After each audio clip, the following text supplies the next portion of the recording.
Donc, sans transition, on va passer aux néonatologistes. Et je remercie le bureau de la STGO de la pertinence du sujet. Déjà, ça suscite autant de débats en anténatal, mais le fait est là, la prématurité est là, et l'accouchement imminent est là. Et je crois que vous avez besoin de néonatologistes, pas de pédiatres, et il n'y a pas mieux que deux grandes néonatologistes pour nous parler de sujets terre à terre, de la situation des états des lieux en Tunisie. Ni de théorie, c'est vraiment notre quotidien et votre quotidien aussi. Donc, pour cela, j'invite mon ami Dr Qassem et Dr Blibj, d'abord en tant que néonatologiste imminent et surtout en tant que président de l'association de néonatologie et la secrétaire générale de l'association de néonatologie. Vice-présidente. Vice-présidente, excusez-moi. Et tout ça pour dire que toute la place qu'a la néonate pour avoir une société à part entière, indépendamment des pédiatres.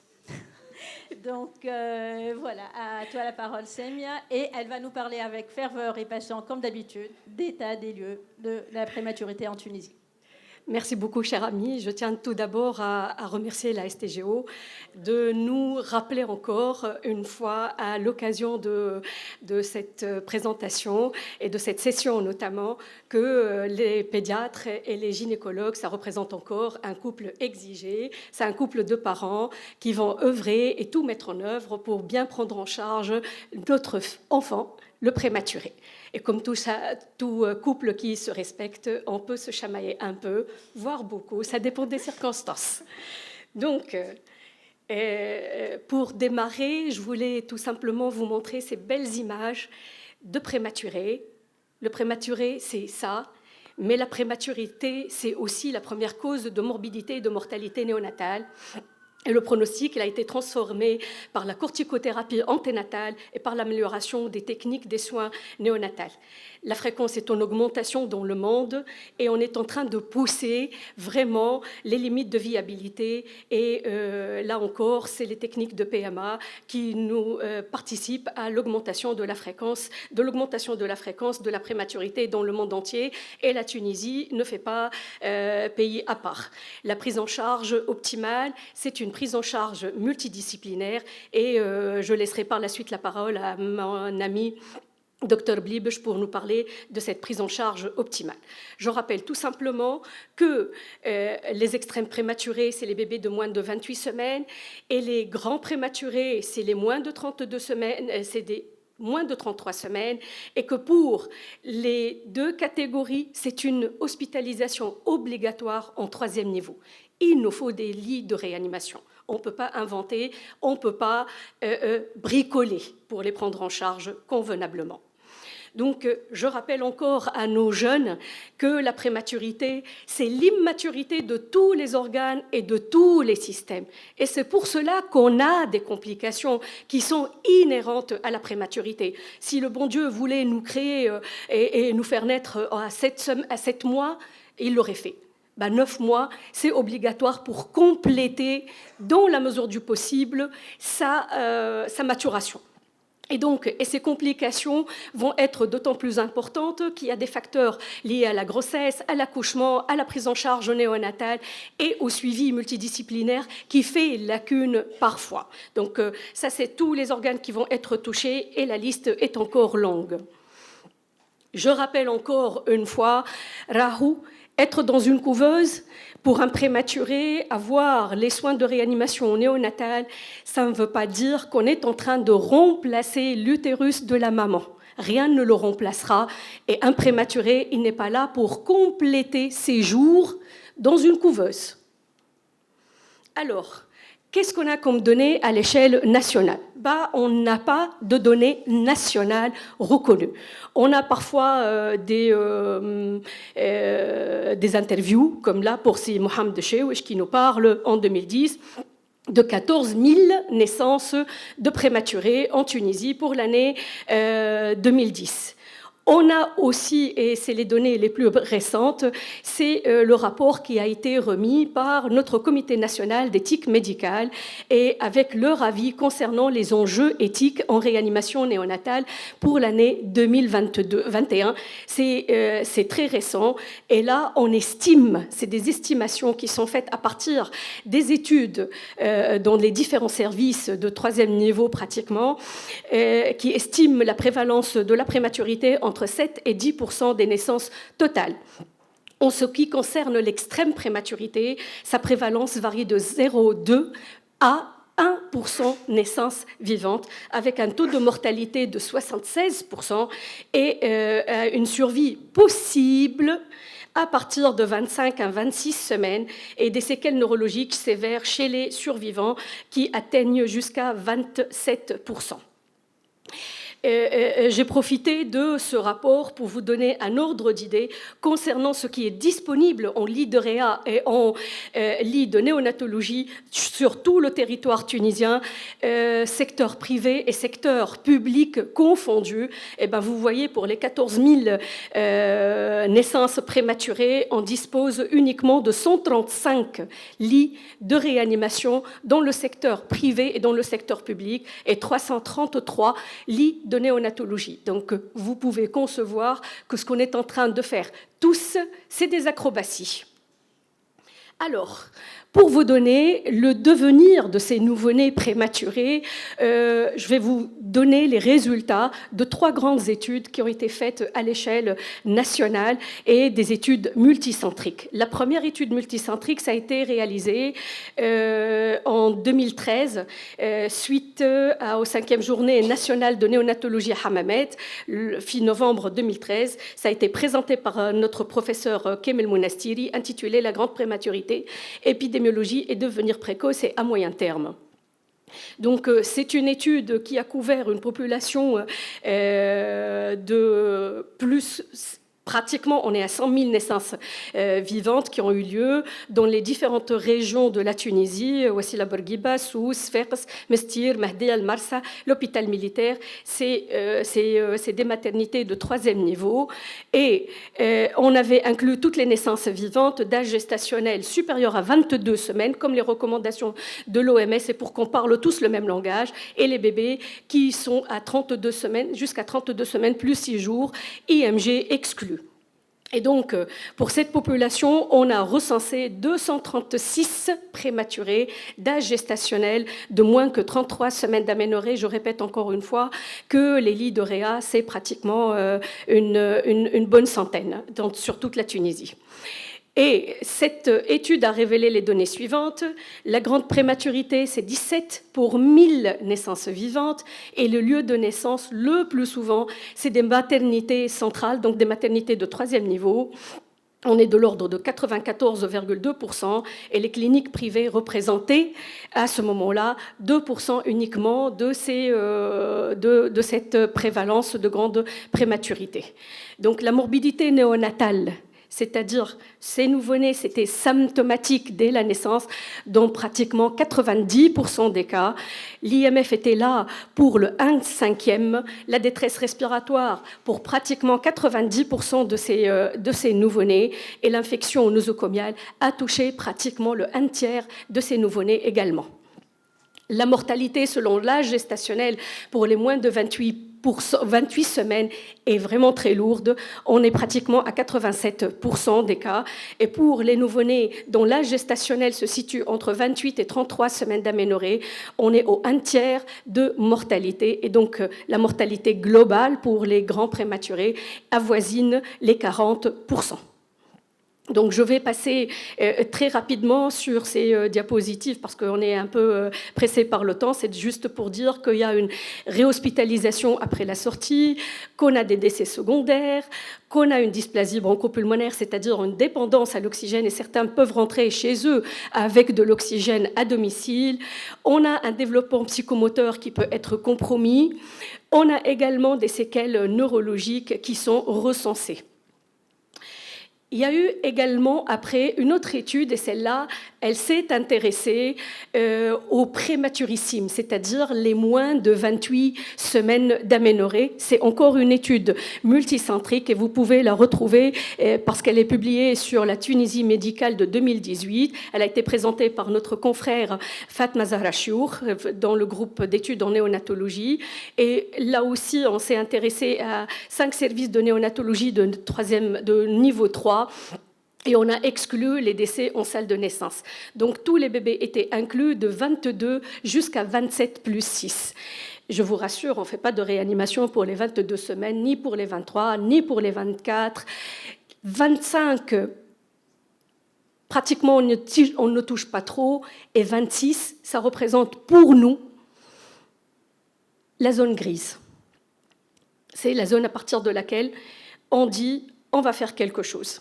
Donc pour ces bébés-là, ils étaient au nombre de 109 et on a plutôt une prédominance à 61% des bébés de plus que 27 semaines et plus, et de plus que 1000 grammes également, qui représentaient 54% de cette population.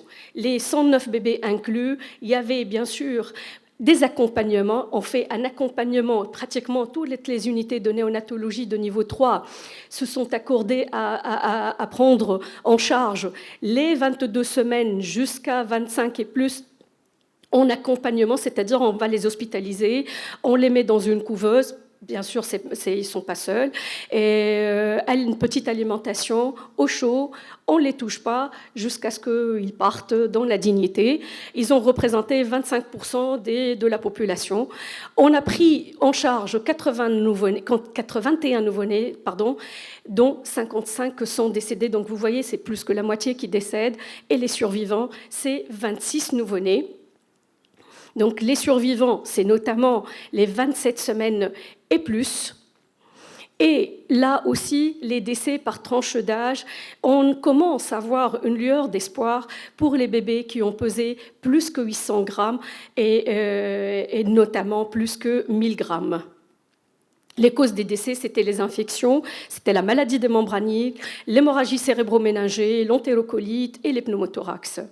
Et le devenir à 2 ans, c'est un retard staturopondéral, le retard psychomoteur, de l'hydrocéphalie, la paralysie cérébrale et microcéphalie également. Donc on a une lourde mortalité de l'ordre de 76, donc c'est les 3/4, 1/4 de séquelles neurologiques et 15% de paralysie cérébrale. La dernière présentation ou la dernière communication et étude multicentrique du suivi des grands prématurés de moins de 33 semaines d'aménorrhée, elle a eu lieu l'année dernière.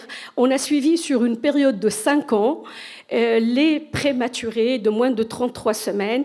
On avait aussi, c'est une étude multicentrique, ça touchait le nord, le sud et le centre. On avait 509 nouveau-nés et ces nouveau-nés-là, on avait 13% de taux de prématurité de moins de 33 semaines, le nombre total, et on avait ces taux-là de décès, c'est-à-dire on était à 6,6% de décès, c'est les bébés et avaient un âge gestationnel de moins de 33 semaines.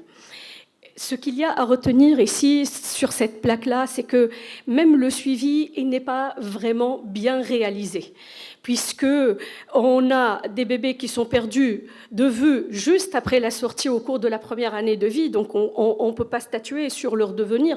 Ça représente plus que 4% des cas, et le suivi régulier jusqu'à l'âge de 5 ans, ça ne dépasse pas les 4%. Donc ça, c'est un gros problème. Juste à titre de rappel, comme on tient notre exemple parfois de la France, pour les extrêmes prématurés, je vous rassure, même en France, avant 24 semaines, il n'y a pratiquement pas de survivants. À 25 semaines, on commence à avoir de l'espoir. À 26 semaines, c'est beaucoup mieux.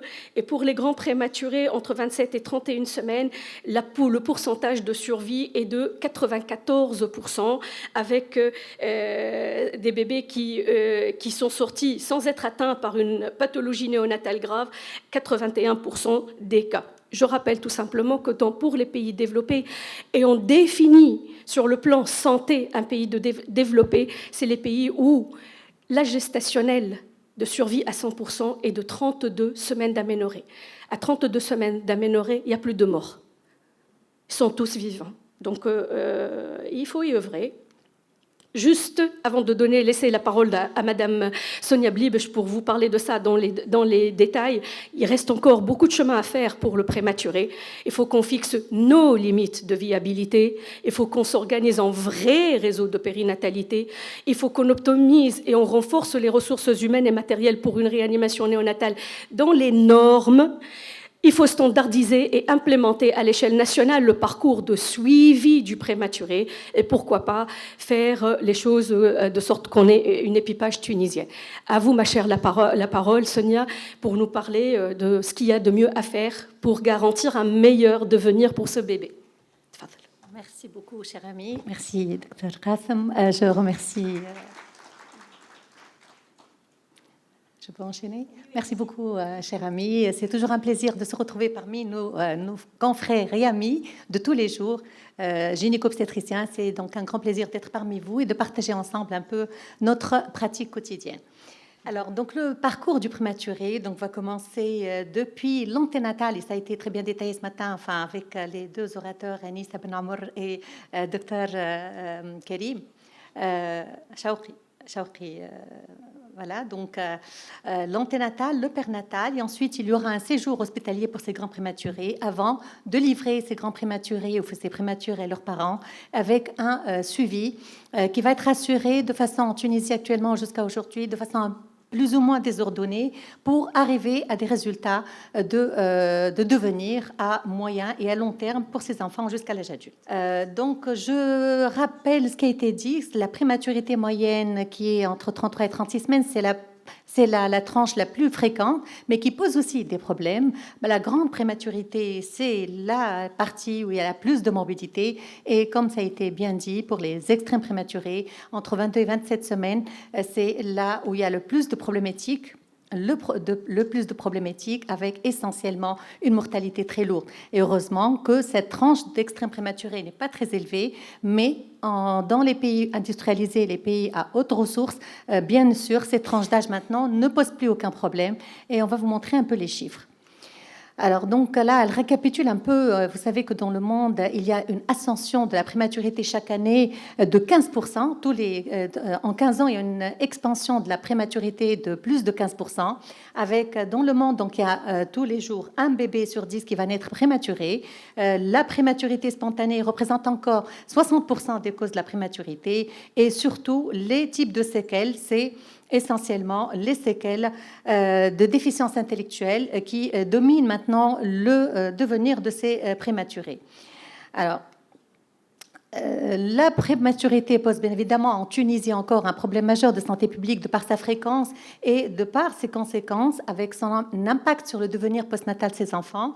Et donc, grâce au progrès énorme de l'obstétrique et de la néonatologie, pour l'obstétrique, c'est la prise en charge anténatale des grossesses à haut risque qui est très très bien développée maintenant en Tunisie. La corticothérapie anténatale qui n'a pas pris, je pense, sa grande part de réflexion ce matin et suscite encore, parce qu'il y a encore des insuffisances et du chemin à faire pour la corticothérapie prénatale.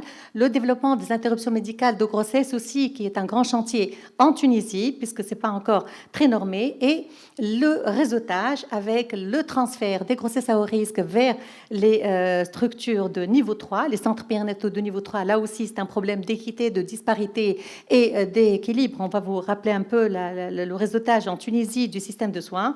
Et grâce au progrès de la réanimation, donc surtout les surfactants exogènes et les techniques de ventilation, qui est surtout les techniques de ventilation non invasives qui sont nettement développées. Donc tout ça a transformé la physionomie des grands prématurés de moins de 33 semaines, mais a donné une augmentation de survie de ces grands prématurés, mais à long terme, c'est l'impact donc avec la prévalence des handicaps secondaires qui reste actuellement un sujet redouté. Donc, je passe sur ici juste pour rappeler que les conséquences de l'extrême prématurité, si on prend le réseau national néonatal canadien par exemple, qui maintenant, vous voyez un peu le taux de survie des 24 semaines, il est de 81%, mais avec bien évidemment des complications qui sont assurées par le réseau en termes de prise en charge. Et vous voyez qu'il y a des enfants qui sortent trachéotomisés, 1%, et 6% avant 25 semaines vont sortir sortir donc avec une sonde de gastrostomie. Donc c'est toute une prise en charge assez lourde qui est assez bien codifiée tout au moins. Et c'est des enfants également qui sortent à domicile avec de l'oxygène à domicile. Donc là aussi, pour les désordres neurodéveloppementaux d'importants modérés ou de légers à modérés à importants, là, c'est surtout la paralysie cérébrale, l'insuffisance motrice cérébrale, les déficiences cognitives, les problèmes langagiers, les problèmes neurosensoriels qui sont d'importance variable. Donc le grand prématuré, il y a autour de lui toute une équipe interprofessionnelle. Là, j'ai mis un minimum de 13 personnes qui peuvent intervenir depuis le postnatal pour essayer de donner à cet enfant une évaluation longitudinale dans le temps, dépister tous les problèmes, essentiellement neurodéveloppementaux, et les traitements précoces de ces problèmes, et l'orientation vers des structures et des ressources locales. Alors, l'handicap d'origine périnatale en termes de prématurité, donc c'est essentiellement l'infirmité pour les grands prématurés, donc c'est surtout les troubles cognitifs et les troubles des apprentissages, donc c'est les fonctions exécutives qui sont les plus touchées sur les enfants à l'âge scolaire entre 6 et 7 ans, c'est les troubles du comportement, c'est la paralysie motrice et également les problèmes neurosensoriels et l'épilepsie. Il y a bien évidemment des facteurs de haut risque donc pour avoir ces troubles neurodéveloppementaux, particulièrement la grande prématurité, ça a été démontré, les prématurés également, les grands prématurés, mais avec retard de croissance, et les prématurés avec d'autres morbidités, essentiellement l'asphyxie périnatale, les anomalies de croissance cérébrale, les antécédents familiaux également de troubles neurodéveloppementaux, et aussi les prématurés, tous les prématurés, donc de moins de 37 semaines, avec des facteurs de risque comparables au nouveau-né à terme, à savoir tout ce qui peut toucher le fœtus en anténatal, depuis la pathologie infectieuse à la pathologie toxique, aux méningoencéphalites, etc. Donc il y a des facteurs de risque qui sont plus modérés, c'est la prématurité tardive de 33 à 36 semaines, mais aussi les petits âges, les faibles poids de naissance, les petits poids pour l'âge gestationnel et les malformations cérébrales où le pronostic ne peut pas toujours être évident en pré, en père et en postnatal, à savoir essentiellement la génésie du corps calleux et certaines ventriculomégalies. Alors, il y a les facteurs qui sont liés directement avec la prématurité, essentiellement les facteurs familiaux, mais aussi, et on revient sur la corticothérapie prénatale, quand elle n'existe pas, c'est un facteur prédictif de morbidité neurodéveloppementale majeure chez l'enfant, et bien évidemment toute la morbidité qu'on va voir aussi à court et à moyen terme, les hémorragies intraventriculaires, les lésions d'ischémie, hémorragie cérébrale, le sepsis néonatal, qu'il soit infection materno-fœtale ou infection associée aux soins, les dysplasies bronchopulmonaires, l'entérocolite et l'administration également postnatale de corticothérapie. Je passe juste ici pour rappeler que dans le monde actuellement, il y a près de 15 millions de nouveau-nés qui naissent prématurément chaque année dans le monde et plus d'1 million qui meurent. Donc là, c'est les données de l'OMS 2019 et bien évidemment, la prématurité représente la première cause de mortalité infantile de moins de 5 ans. Donc là, en France, pour dire qu'il y a à peu près par jour, ils sont 120 prématurés qui naissent par jour sur les 55 000 enfants qui naissent prématurés. Et donc, pour nous, en Tunisie, ça a été dit, on a à peu près 20 000 naissances par an et 50 prématurés par jour vont naître tous les jours. Donc là, là aussi, c'est juste un travail du service de néonatologie de l'hôpital militaire qui a recensé sur une période de 10 ans 113 prématurissimes. Dans le devenir, vous le voyez également, la mortalité, elle est très élevée, de plus que 80%. Et donc, pour les survivants, sur les 14 survivants, il y a 3 paralysies cérébrales importantes. Alors, qu'en est-il pour l'organisation de l'offre de soins en Tunisie? Donc, la Tunisie, bien évidemment, c'est l'équité, l'intégration et la coordination entre les 3 secteurs, public, secteur privé et le secteur parapublic. Avec 3 niveaux de soins. Il y a la première ligne représentée essentiellement par les centres de soins de santé de base, qui sont de 4 niveaux, par les centres intermédiaires, par les PMI. La deuxième ligne, c'est les hôpitaux régionaux et c'est les hôpitaux de circonscription. Et la troisième ligne, on en a en Tunisie que 27 EPS et 27 CHU. Alors, pour la répartition, je ne vais pas je passe. Alors, pour les maternités universitaires, nous avons en Tunisie 13 maternités universitaires. Et donc, ils sont répartis sur la Tunisie de la sorte. Les services de néonatologie, il n'y en a que 7 qui assurent la réanimation néonatale pour le niveau public. Et les niveaux de soins, pour la Tunisie également, la prise en charge néonatale va être assurée fait les 3 niveaux, 1, 2 et 3, avec des niveaux de prestations de soins différentes. Et donc là, pour dire que les centres périnatales doivent être coordonnés au sein de réseaux périnatales qui vont assurer la qualité et la sécurité des soins et organiser une meilleure organisation de la prise en charge, graduer également des soins en définissant le parcours de soins, et donc afin de diminuer la morbidité, la mortalité maternelle et infantile, et le nouveau-né particulièrement, diminuer l'incidence de la prématurité et réduire bien évidemment l'incidence de l'handicap chez l'enfant. Là, pour la classification des centres périnataux en type 1, 2 et 2 segmentés en 2A et 2B, avec des exigences par rapport aux ressources humaines et par rapport à la présence des gardes également pour les structures. Donc pour le niveau 3, vous voyez qu'ils peuvent être capables de prendre en charge les prématurés à partir de 24 semaines pour les moins d'1 kg de sang, avec bien sûr la ventilation, l'alimentation parentérale, avec la gestion des sepsis graves et la gestion bien sûr des troubles hématologiques majeurs également.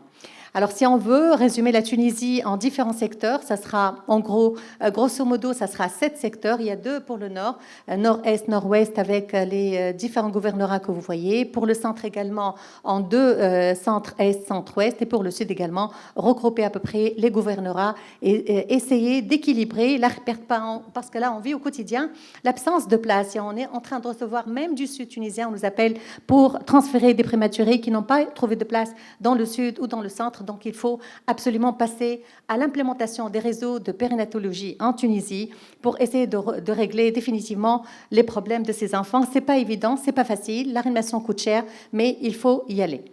Alors, pour la prise en charge, et là, je vais partager avec vous le vécu de certains prématurés, sans rentrer dans les détails de la difficulté de la gestion familiale également. La prise en charge, bien évidemment, anténatale, ça a été dit. L'accueil en salle de naissance, rien de particulier pour les prématurés. C'est comme les nouveau-nés à terme, mais avec certaines particularités et certaines spécificités, bien évidemment. Et bien sûr, le parcours postnatal, je dirais un mot, pour la prise en charge anténatale, les facteurs anténataux qui ont contribué à la diminution de la mortalité et de la morbidité neurologique chez le grand prématuré. C'est essentiellement la corticothérapie, c'est la régionalisation des soins, c'est la modification de la tocolyse et c'est également le management des ruptures prématurées des membranes et des chorioamniotites qui a radicalement transformé le pronostic de ces enfants. L'accueil en salle de naissance, donc, c'est la collaboration obstétrico-néonatale qui est fondamentale pour assurer un devenir de ces enfants à moyen et long terme qui va être dans les normes. Donc là, c'est des photos un peu personnelles et donc pour vous montrer un peu la gestion des prématurés dès la naissance, la ventilation non invasive dès la naissance également. Parfois même, on ne fait pas en Tunisie le surfactant prophylactique, pas du tout. Il faut qu'on ait la radio, il faut qu'on se prenne les temps, les 6 premières heures pour se prononcer sur une morbidité de type maladie de membrane ailienne. Pour instiller le surfactant à lui seul coûte très cher. Et donc les limites, nos limites, elle en a parlé, CMIA avant 25 semaines. Actuellement, pas de prise en charge. Entre 25 et 26 semaines, c'est la zone grise. Ça passe ou ça casse pour la néonatologie. Et là, il y aura 3 au moins critères sur lesquels on va donc se décider en tenant compte donc des parents, mais aussi de la bonne vitalité de l'enfant et tout ce qui est prénatal. Au-delà de 26 semaines, bien sûr, le pronostic il est meilleur et on fera en tout cas une réanimation active d'attente pour ces enfants, le temps de situer sur leur statut. Alors, donc, pour le court et moyen terme, ça a été dit, les complications sont énormes. Elles touchent à tout, puisque le prématuré, par définition, c'est l'immaturité de tous les organes, mais aussi l'absence de réserve énergétique. Donc, on doit, à tout moment, dépister, prévenir et traiter toutes ces complications qui ont été citées, qui touchent à tous les organes. Alors, je passe sur les principales complications immédiates qui compromettent le pronostic vital immédiat de ces prématurés. À moyen et long terme, ce sera l'anémie secondaire du prématuré, là aussi qui demande une gestion particulière, la dysplasie bronchopulmonaire et toute cette prise en charge tout au long de l'hospitalisation qui va, parfois pour un 28 semaines, c'est parti pour minimum de 2 mois d'hospitalisation sans complications. Et il faut tenir compte, bien sûr, aux soins de développement et éviter la douleur sur ces enfants, le nid de cap également avec la mise au sein précoce des enfants dès qu'ils sont autonomes. Et donc, pour le long terme, c'est toutes les complications. Donc là, les complications socio-familiales familiales également sont très importantes en matière de prématurité qu'on vit au quotidien. L'intégration du prématuré dans sa fratrie, dans sa maison, la réorganisation, et là aussi il y a tout un champ d'action pour les mamans qui allaitent, pour les mamans, comment elle va s'organiser entre son prématuré et son travail, l'impact du vécu chez les parents, les problèmes financiers, il y a tout un chantier là-dessus pour les grands prématurés. Donc les problèmes aussi sont d'ordre éthique, problèmes de moyens financiers, problèmes de suivi au long cours, et aussi aujourd'hui il y a des problèmes médico-légaux. Alors, donc, le pronostic, bien évidemment, il va y avoir des facteurs intrinsèques qu'on connaît, des facteurs environnementaux qui vont donc définir le devenir de ces prématurés. Et donc, la prise en charge elle va être dès la salle anténatale, dès la salle de naissance, tout au long de l'hospitalisation. Et après, quand le prématuré va rentrer chez lui, il va y avoir donc possibilité d'hospitalisation à domicile, mais aussi des réseaux de suivi et pourquoi pas des centres d'aide médico-psychosociale qui vont s'implémenter. Alors là, juste pour montrer un peu le gabarit entre un nouveau-né à terme eutrophique de 3000 grammes comparé à 27 semaines qui pèse 800 grammes, et celui-là, il a survécu. Donc la prise en charge, le nursing de ces prématurés, je passe sur toute la morbidité, donc l'équipement qui est assez lourd autour de ces enfants, les nuisances sonores, les ventilateurs, les scopes, les pousserains, les couveuses, tout fait des bruits. On fait attention au bruit aussi pour ces enfants parce que les nuisances sonores compromettent également leur pronostic. Alors, je termine pour vous donner quelques exemples de vécu d'un 25 semaines qui est né. On conclut ? Oui, s'il vous plaît.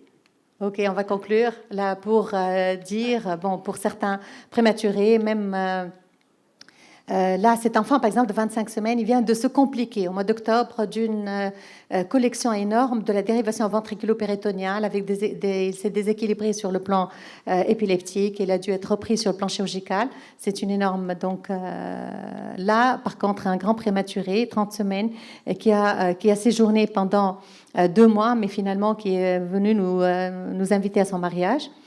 Alors là, c'est un grand prématuré avec une rupture maturée de membrane très longue qui s'est compliquée, bien sûr, d'arthrogrypose et d'hémorragie intraventriculaire. On n'a fait que l'accompagnement, il n'y a pas eu de ventilation. Là aussi, les gémellités 30 semaines avec un issue neurodéveloppementale qui est un peu compliqué. Là aussi, c'est un grand prématuré de 28 semaines et la paralysie cérébrale, le polyhandicap qui touche à tout, là, le neurosensoriel, l'épilepsie. Alors, pour les préparations de sortie, je vais conclure rapidement pour dire qu'il va y falloir tout un suivi médical après la sortie qui doit être normalisé, organisé et donc pour repérer les troubles neurodéveloppementaux en fonction de l'âge en s'articulant autour de réseaux de périnatalité et autour d'une plateforme de coordination pour assurer le suivi de ces enfants jusqu'à l'âge de 6 ans. Et donc, la neuroprotection, c'est très important. Il y a 12 chapitres à développer en anté, père et postnatal, bien évidemment, pour ces enfants. Le prématuré en 2022, des progrès énormes, certes, se sont réalisés sur les 3 dernières décennies, avec un taux de mortalité et de morbidité chez les 24 semaines qui sont ceux qu'on voyait il y a 20 ans. Si les progrès sont énormes, il ne faut pas banaliser non plus la prématurité moyenne.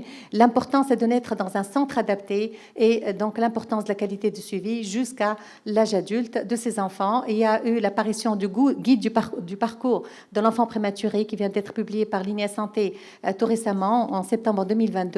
La prématurité, c'est l'affaire de tous, bien évidemment. L'enfant prématuré d'aujourd'hui sera l'adulte de demain. Et il y a bien sûr là, des prématurés qui sont des héros de l'histoire, ne passant de Voltaire à Einstein, etc. C'est des génies. Et je vous remercie. Donc là, juste pour vous dire que le 17 novembre, il y aura la journée mondiale de la prématurité et que l'Association tunisienne de médecine natale organise également, en marge de cette journée mondiale, ces journées nationales de médecine natale, paramédicale et médicale. Je vous remercie. Merci beaucoup, Dr Bliebsch, pour la clarté de l'exposé. Donc, s'il y a des questions dans la salle. Merci, Sonia Ossemia. C'était toujours très bien de vous écouter. Maintenant, ça fait 20 ans qu'on entend ces messages, du temps de Madame Khrouf et de Semi Jebnoun, qui en faisait son cheval de bataille, à qui vous les donnez, ce qui a été fait depuis. Et je sais qu'il y a beaucoup d'écueils, je sais que vous faites pour le mieux, mais ça bloque où, à quel niveau et jusqu'à quand? Voilà. Ça bloque en nantais, père au postnatal. Le réseau. Le réseau de périnatalité. Comme vous le dites, si Khald, on a fait le suivi de l'implémentation de ces réseaux depuis l'année 2004 avec Dr Khrouf, Rabia Khir. Elle a tout fait pour que ça soit discuté au sein du ministère. Mais malheureusement, le projet, il est resté toujours sur du papier. On a repris en 2017 parce qu'il n'y a pas la volonté, parce que ça change tout le temps, parce que ça n'arrête de changer, ça n'arrête pas de changer. Les impératifs, parfois, c'est différent. Les objectifs de chaque ministre, c'est différent. Et le temps de pouvoir avoir une discussion avec eux, de présenter les choses, de se réunir, le ministre est déjà parti et on reprend de nouveau. Et comme vous le voyez, vous êtes en train de vivre avec nous, de toutes les façons, la situation du pays, c'est pour le moment, c'est pas le moment. Donc tout ce que nous avons réussi à faire, c'est quand même dire qu'il y a un parcours pour le suivi du prématuré. C'est une proposition de l'Association tunisienne de médecine néonatale. On a travaillé dessus et on l'a présenté à l'INEAS. C'était à l'opposé de ce qui se fait normalement avec l'INEAS. Parce que l'INEAS, généralement, elle prend un sujet et elle convoque les experts. Nous, ce qu'on a fait, on est allé voir l'INEAS Santé avec le projet pratiquement fini. Et donc là, notre travail, ça va démarrer pour essayer d'implémenter. Ces prématurés sont là, comment on fait pour les suivre et comment faire pour assurer le minimum acceptable, pour qu'ils ont une vie assez correcte quand même. Et pour que ça soit la même chose du nord au sud et partout. Je suis arrivé à la fin, mais en fait, je suis arrivé sur un bouquet d'orchidées. Alors, Sonia Bli, c'est vraiment l'orchidée. Ça me fait oublier le cherem et le chapchou et le jablou, qui ne sont pas faciles à vivre. Bon, ma question est une question de pot de banane.